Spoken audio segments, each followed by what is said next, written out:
परमात्मा अंत काल के चिंतन के अनुसार गति बताते हैं। भगवान कहते हैं कि वो भक्ति युक्त मनुष्य अंत समय में अचल मन से और योग बल के द्वारा भ्रकुटी के मध्य में प्राणों को अच्छी तरह से प्रविष्ट करके शरीर छोड़ने पर उस परम दिव्य पुरुष को ही प्राप्त होता है।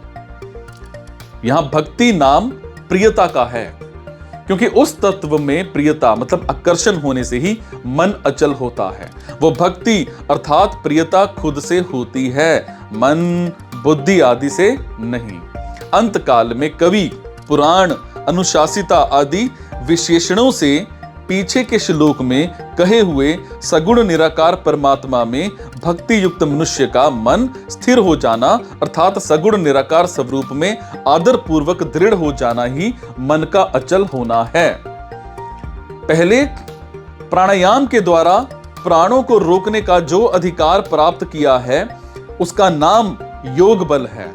उस योग बल के द्वारा दोनों ध्रुवों के मध्य भाग में स्थित जो द्विदल चक्र है उसमें स्थित स्मशना नाड़ी में प्राणों का अच्छी तरह से प्रवेश करके वो शरीर छोड़कर 10वें द्वार से होकर दिव्य परम पुरुष को प्राप्त हो जाता है।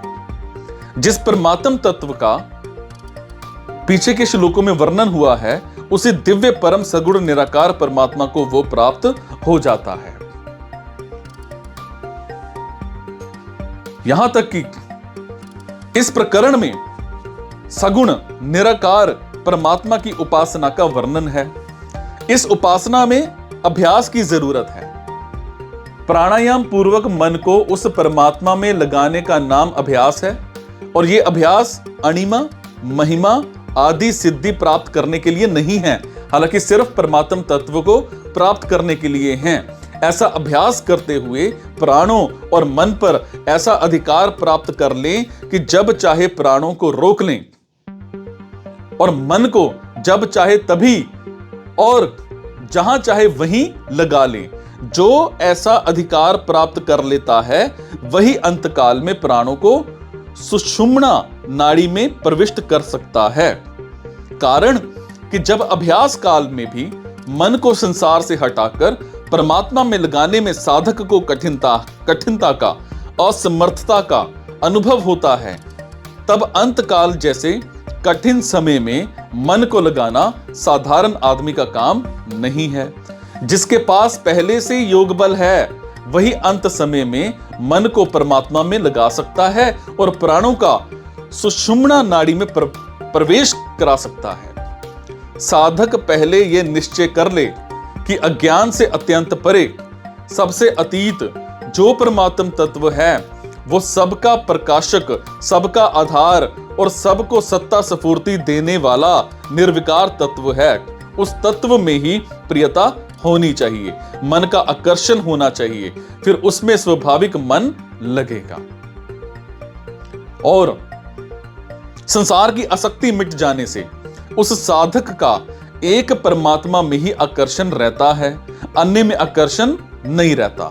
संसारी मनुष्य तो अपरा में आकृष्ट रहते हैं, पर जो अपरा को छोड़कर भगवान में आकृष्ट हो जाता है वो भक्त हो जाता है। संसारी मनुष्य शरीर संसार में आसक्त होने से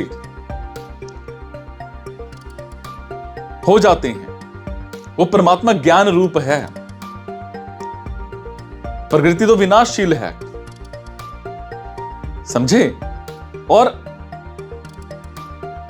विभक्त अर्थात भगवान से अलग हो जाते हैं, पर भगवान में लगा हुआ साधक विभक्त नहीं रहता। हालांकि भक्त अर्थात भगवान से एक हो जाता है, अभिन्न हो जाता है। योग बलीन कहने का मतलब है कि पहले किए हुए योगाभ्यास के कारण अंत समय में होने वाली अशक्त अवस्था उसको बाधा नहीं पहुंचा सकती, उसमें कोई विकार पैदा नहीं कर सकती। प्राणायाम आदि का बल योग बल है।